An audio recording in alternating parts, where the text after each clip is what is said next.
Ce podcast a été réalisé avec le soutien du service du tourisme d'affaires de Visite Wallonia.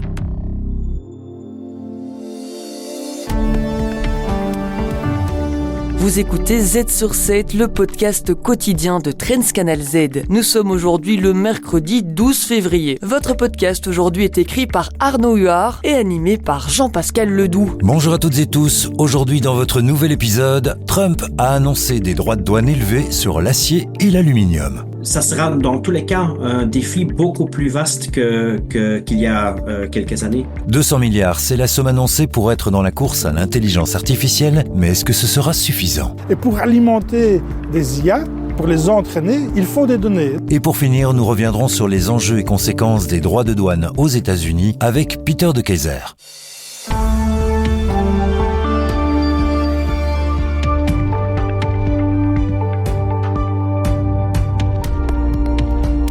Z sur 7 à la une.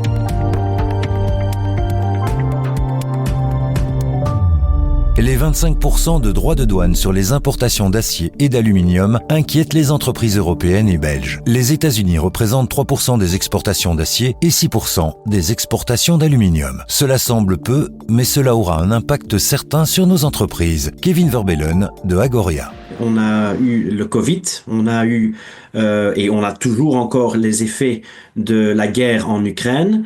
Donc les entreprises ont déjà subi quelques faits qui ont eu un effet considérable sur la santé des entreprises. Et donc, du coup, est-ce qu'ils sont prêts? Ça sera dans tous les cas un défi beaucoup plus vaste qu'il y a quelques années. Chaque année, l'Europe exporte pour 6 milliards d'euros d'acier et 2,5 milliards d'aluminium. En plus de l'impact direct de cette hausse de 25%, il y aura d'autres conséquences. Explication avec Gonzague Van Orenberg, professeur d'économie à l'UCL. D'un autre côté, il y a l'effet indirect qui est que pour d'autres producteurs qui viennent notamment d'Asie ou d'autres pays comme le Canada et le Mexique, ça va être plus difficile d'exporter vers les États-Unis, ce qui veut aussi dire qu'ils auront un intérêt à exporter un peu plus vers l'Union européenne. Et on est déjà sur un marché avec une forte surproduction. Donc c'est des choses qui peuvent en plus heurter les producteurs européens. Et donc tirer les prix vers le bas. En choisissant le 12 mars, Donald Trump se laisse une marge de négociation. Autre élément important, les règles concernant les frais de douane sont régies par l'Organisation mondiale du commerce. Et les États-Unis ne les respectent pas. Kevin Verbellen pour finir. Ça, c'est complètement illégal. Hein. On met ça sur base de protection nationale, mais on peut quand même pas dire que l'Union européenne est une menace pour la sécurité nationale des États-Unis. Donc c'est une base qui a déjà été illégale en 2018 et en 2020, qui sera à nouveau illégale en 2025 également. L'organe de règlement de différends de l'OMC est bloqué depuis 2019. En cas de décision défavorable de l'organe vis-à-vis des États-Unis, Washington pourrait arrêter de financer le budget de l'OMC et même quitter l'organisation. Z sur 7 à la une. Après les 109 milliards de la France, c'est au tour de l'Europe de mettre 200 milliards pour se faire une place dans la course mondiale de l'intelligence artificielle. Un plan annoncé par la présidente de la Commission européenne en direct du sommet pour l'action sur l'IA à Paris. 50 milliards d'euros viendront donc des fonds européens et 150 milliards du privé. L'Europe mise gros sur ses supercalculateurs, mais il lui manque un élément clé, les données. Hugues Berzini, consultant en IA, nous explique. Pour l'instant, les données, elles sont détenues par qui ? Par les super multinationales que sont Alibaba en Chine, que sont Amazon aux États-Unis, Google, Meta, Facebook, etc., etc. L'Europe n'a pas plein de données. Et pour alimenter des IA, pour les entraîner, il faut des données. Le défi est de taille. L'Europe doit combler son retard face à des acteurs comme la Chine et les États-Unis, qui dominent le secteur. Hugues Berzini. On voit quand même quelque chose d'un petit peu viriliste. Tu mets 500 milliards, moi j'en mets 200, plus 100 là, etc. Ça, c'est un petit peu absurde, la manière dont on prend les choses. D'autant plus que le modèle DeepSeek a montré qu'on pouvait arriver à des modèles très performants avec moins d'investissement. Mais l'Europe a tout de même des avantages. Hugues Berzini, consultant en IA, nous présente ces derniers. Le premier avantage qui est mis en avant par l'Europe, c'est une énergie décarbonée. Et donc, on a une énergie nucléaire qui est propre, en tout cas plus propre que celle qui est aux États-Unis. L'Europe veut développer une IA qui lui ressemble, avec ses propres règles et valeurs. C'est ce que défend Bruxelles qui mise sur une intelligence artificielle dite responsable. Cependant, l'Europe accuse aujourd'hui un retard de 1500 milliards d'euros par rapport aux États-Unis en investissement numérique. Z sur 7 à la une. En cas de licenciement, les travailleurs avec de l'ancienneté verront leur préavis limité à 1 an maximum. C'est une décision du nouveau gouvernement. Pour les travailleurs qui ont signé leur contrat avant la déclaration gouvernementale, rien ne change. Ils dépendront toujours de l'ancien système plus généreux. Valérie Tser-Stevens, conseillère juridique chez SD Works, nous explique. C'est un système qui grandit en fonction de l'ancienneté des travailleurs. Donc, au plus l'ancienneté augmente, au plus les délais de préavis augmentent. Et donc, ça n'est pas limité dans le temps. Donc, pour quelqu'un avec une ancienneté assez importante, on pourrait avoir des délais de préavis peut-être, par exemple, de 60 semaines. Par contre, pour les nouveaux engagés, à partir de maintenant, on va commencer à compter leur ancienneté et les délais de préavis finiront par être plafonnés à 52 semaines. Autre décision liée au licenciement, le gouvernement de Wever compte limiter le nombre d'indemnités spéciales, c'est-à-dire des compensations qui peuvent s'ajouter aux indemnités de préavis pour protéger certaines catégories de travailleurs. Il est effectivement question de réduire certaines indemnités de protection, de les limiter.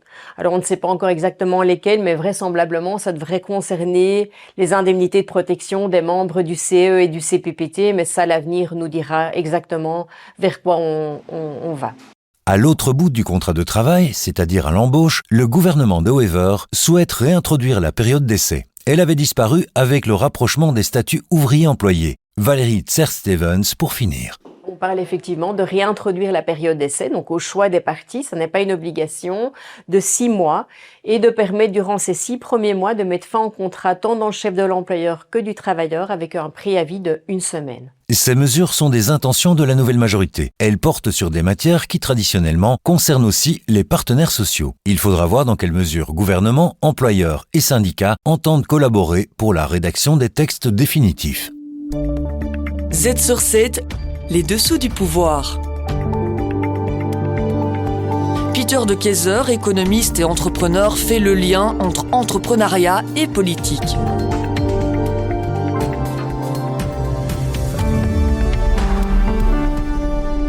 Récemment, le président Donald Trump a introduit de nouveaux droits de douane. Le but principal de cette mesure est de protéger l'industrie américaine et de créer une balance commerciale plus favorable aux États-Unis. Il s'agit également d'une tactique de négociation pour conclure de meilleurs accords commerciaux. Tout d'abord, pourquoi est-il si important pour les États-Unis d'opter pour des droits de douane ?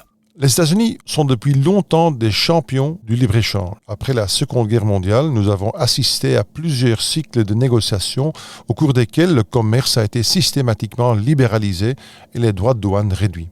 En 1947, l'accord mondial sur les tarifs douaniers et le commerce a été conclu, suivi d'autres cycles de négociations visant à libérer les échanges. Tous ces assouplissements commerciaux ont entraîné une forte augmentation de la prospérité mondiale et une plus grande interconnexion des pays. L'intégration de l'économie mondiale a été renforcée par la chute du mur de Berlin, la chute de l'Union soviétique, l'introduction de l'euro, l'adhésion de la Chine à l'Organisation mondiale du commerce, etc. Au cours de cette dernière décennie, il est devenu de plus en plus facile de faire du commerce. Cette mondialisation a entraîné une croissance sans précédent des richesses dans le monde. Mais elle a également entraîné d'énormes déficits commerciaux aux États-Unis, ainsi que la délocalisation d'entreprises vers des pays où les salaires sont moins élevés. Le fait que ce sont les États-Unis, parmi tous les pays qui tirent aujourd'hui un trait sur le libre-échange, est révélateur. Ensuite, quelles sont les conséquences sur l'inflation et sur la production des entreprises ? Les droits de douane peuvent entraîner une hausse d'inflation aux États-Unis. Lorsque les prix des biens importés augmenteront en raison des droits de douane, les entreprises vont essayer de répercuter les coûts sur les consommateurs. Cela signifie que les produits deviendront plus chers, ce qui pourrait alimenter l'inflation.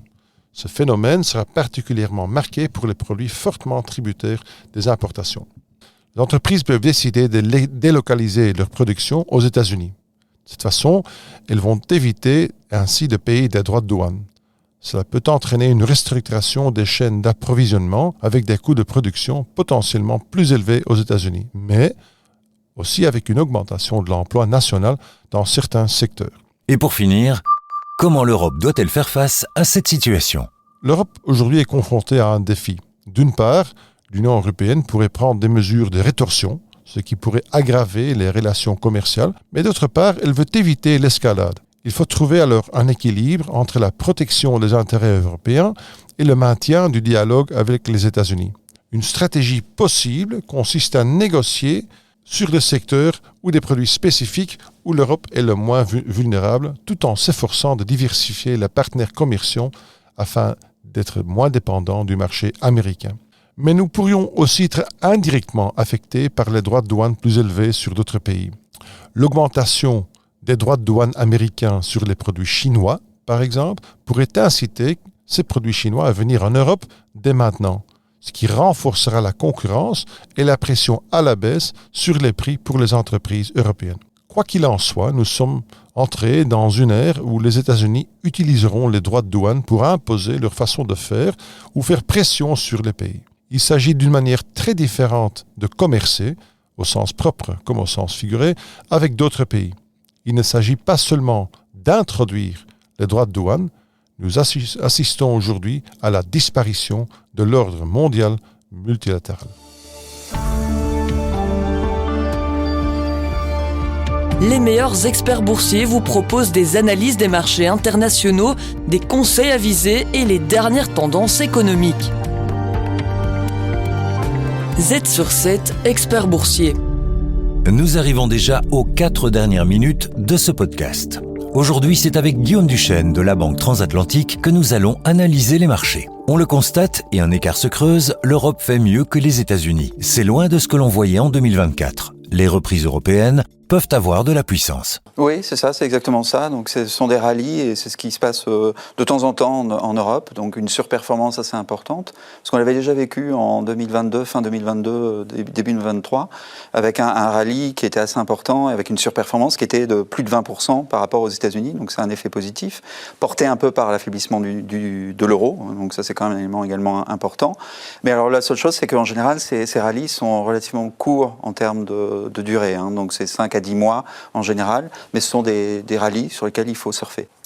Il y avait un pessimisme qui était quand même omniprésent en Europe. On a quand même une fin d'année qui a été difficile, aussi bien sur le plan politique, un peu de doute par rapport aux perspectives européennes, ce qui fait que finalement on se retrouve avec des marchés qui sont extrêmement bons marchés, donc la prime de risque est vraiment attrayante. Donc il y a des investisseurs un peu partout dans le monde qui se disent finalement il y a des opportunités pour des sociétés qui sont quand même solides et qui finalement rapportent des chiffres, même s'ils ne sont pas extraordinaires, qui surprennent parfois. On l'a encore vu, même la réaction de Kering encore aujourd'hui, qui est quand même avec des ventes de Gucci qui ne sont pas exceptionnelles, mais ça reste quand même plutôt bien orienté sur les marchés. Et puis, un sentiment qui est de se dire, on a des opportunités, alors qu'aux États-Unis, parallèlement, on le voit avec DeepSeek, il y a eu quand même un stress sur la partie technologie, qui crée un peu de nervosité sur justement la valorisation élevée de ces titres-là, qui sont liés à la technologie. Et à l'inverse, l'Europe qui est peu pourvu de technologie. Donc on est vraiment sur une partie plus cyclique. Et donc on voit un rebond des financières, un rebond du luxe depuis un petit moment. Et les rallyes peuvent être courts, mais on peut espérer des éléments catalyseurs tels que les élections allemandes. Guillaume Duchesne. Clairement, c'est quand même un espoir. Donc, il y a une possibilité de changement de coalition. Donc, ce sont des élections anticipées. Donc, pour l'instant, on a le Parti socialiste qui dirige la coalition avec Scholz, qui a un bilan économique qui est quand même incertain. On le voit avec une stagnation de l'économie depuis maintenant 3 ans. Donc, on a un taux de croissance qui est légèrement négatif. Donc, c'est vraiment de la stagnation.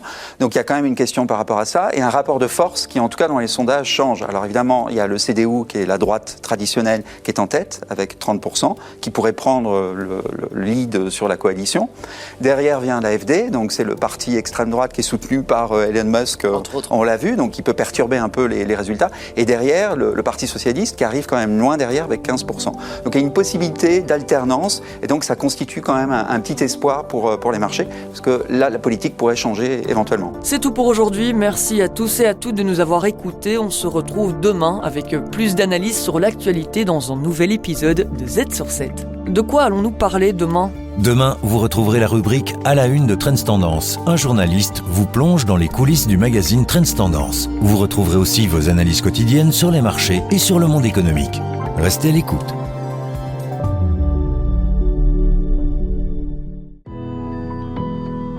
la Wallonie est la destination idéale pour vos événements professionnels. Infrastructures de qualité, cadres inspirants et services personnalisés, séminaires, conférences ou congrès, mais également des idées pour vos team building. Profitez d'un environnement accessible, moderne et naturel. Rendez-vous sur visitewallonia.be.